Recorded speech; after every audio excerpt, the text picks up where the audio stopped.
পৃথিবী ধ্বংস হওয়ার আগে পৃথিবীতে কি কি ঘটবে, ভূমিকম্প, বন্যা, আরও কত কিছু, যুদ্ধ, এই সমস্ত কিছু কিন্তু আমরা আগের ভিডিওতে জেনে গেছি।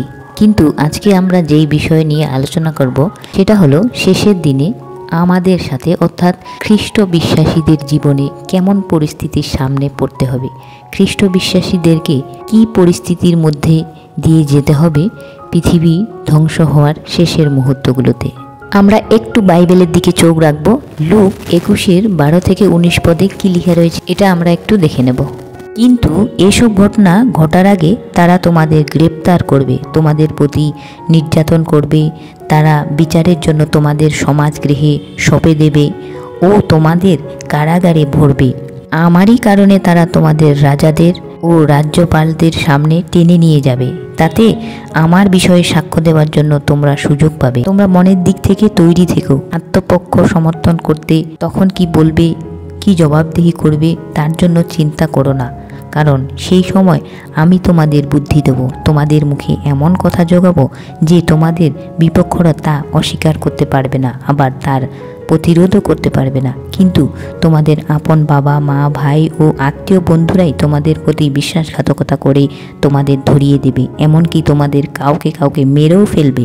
আমারই কারণে তোমরা সকলের কাছে ঘৃণার পাত্র হবে, কিন্তু তোমাদের মাথার একটা চুলও নষ্ট হবে না। তোমরা যদি বিশ্বাসে স্থির থাকো তবেই তোমাদের প্রাণ রক্ষা পাবে।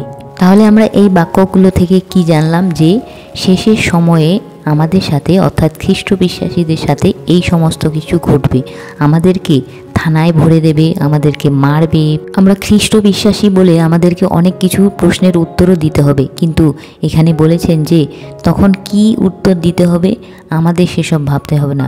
ঈশ্বর আমাদেরকে ওই মুহূর্তে বলে দেবেন কি বলতে হবে আর কি বলতে হবে না। কিন্তু ওই সময় আমরা এমন খারাপ পরিস্থিতির মধ্য দিয়ে যাব যে আমাদের ঘরের মানুষ, আমাদের আপন মানুষ, কাছের মানুষগুলো আমাদের সাথে বিশ্বাসঘাতকতা করবে, আমাদেরকে ধরিয়ে দেবে এবং অনেককেতেও মেরেও ফেলবে, আমাদেরকে মরতেও হতে পারে। এই বাক্যে আরও একটি কথা বলেছেন যে আমাদেরকে অনেকেই ঘৃণা করবে, কিন্তু আমাদের যে মাথার চুল রয়েছে সেই একটা মাথার চুলও আমাদের পিতা নষ্ট হতে দেবেন না। যদি আমরা শেষ পর্যন্ত প্রভু যিশুতে এবং ঈশ্বরের প্রতি আমরা শেষ পর্যন্ত যদি স্থির থাকি তবেই আমাদের কিন্তু প্রাণ রক্ষা হবে। আমরা আরও একটা বাক্য দেখিনি, 1 পিতরের 4:14 পদে বলছে, তোমরা খ্রিস্টানুসারী হয়েছ বলে কেউ যদি তোমাদের অপমান করে তবে তোমরা ধন্য, কারণ ঈশ্বরের মহিমার আত্মা তোমাদের মধ্যে বিরাজ করছে। আমরা যে প্রভু যিশুকে অনুসরণ করে চলি, সেই কারণে কেউ যদি আমাদেরকে অপমান করে তাহলে সেই মানুষ হচ্ছে ধন্য, কারণ সেই মানুষের মধ্যে ঈশ্বরের আত্মা বিরাজ করছে। এই 1 পেতরের 4:15 এবং 16 পদেও এমনটি লেখা রয়েছে যে তোমাদের মধ্যে কেউ যদি চুরি করে, কেউ যদি খুন করে, কেউ যদি ডাকাতি করে, অন্যায়ভাবে যদি অন্যের উপরে আরও নানা রকম অত্যাচার করার পরেও দুঃখ ভোগ না করে, কিন্তু যদি কেউ খ্রিস্টান বলে, শুধুমাত্র খ্রিস্টান হয়েছে বলে দুঃখ ভোগ করে, তবে সে যেন লজ্জা না পায়। কেউ যদি চুরি করে, ডাকাতি করে, খুন করে, তারপরেও যদি দুঃখ ভোগ না করে, উল্টো দিকে কেউ যদি খ্রিস্টান হয়েছে বলে শুধুমাত্র সেই জন্য দুঃখ ভোগ করে, সে যেন লজ্জা না পায়। কিন্তু তার সেই নাম মানে খ্রিস্টান, তার সেই নাম খ্রিস্টান নাম আছে বলে সে ঈশ্বরের প্রশংসা করুক।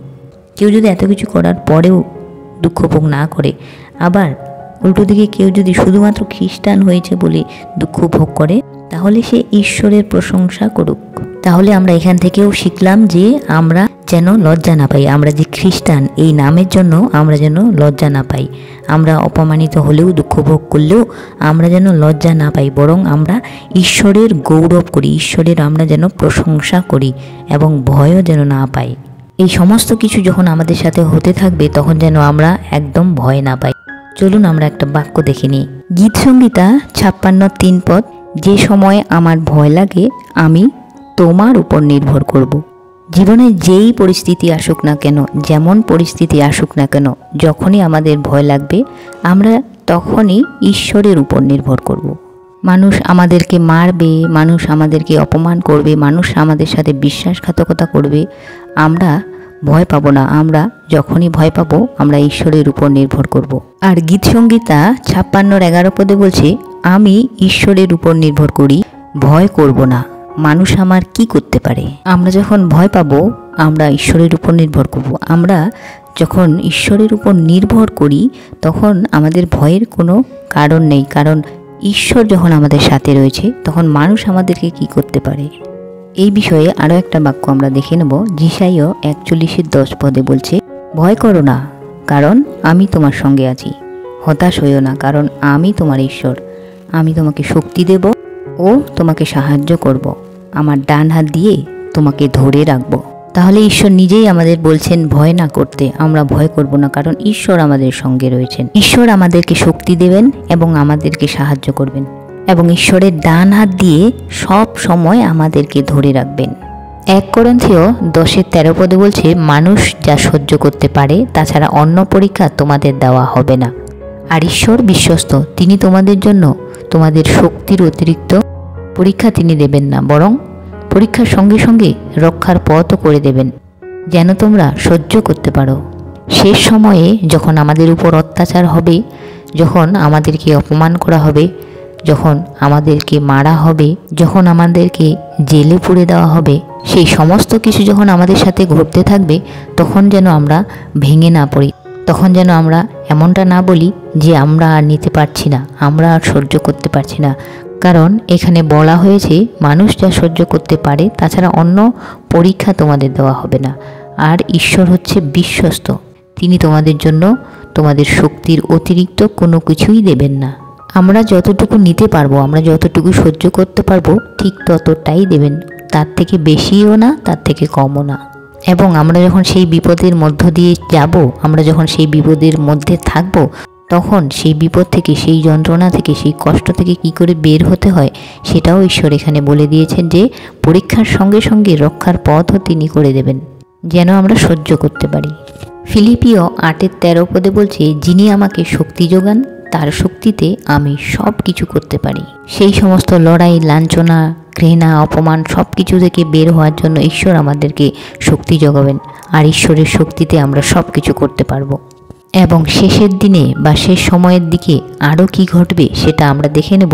রোমিও 14:11-12 পদে সেখানে বলছে, হ্যাঁ, শাস্ত্রে লেখা আছে, প্রত্যেক ব্যক্তি আমার সাক্ষাতে নতজানু হবে, প্রত্যেক ওষ্ঠাধর স্বীকার করবে যে আমি ঈশ্বর। প্রভু বলেন, আমার জীবনের দিব্যি এইসব হবেই।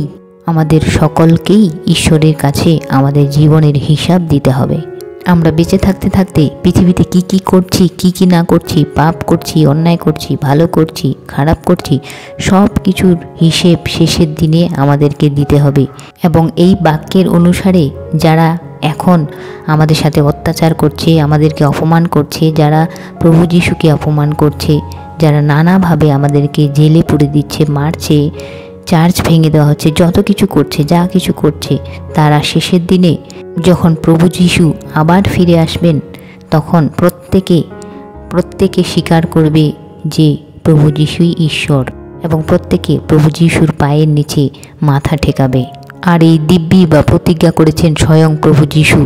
তিনি বলছেন যে এই সব হবেই। কত জোর দিয়ে কথাটা বলেছেন, এই সব হবেই।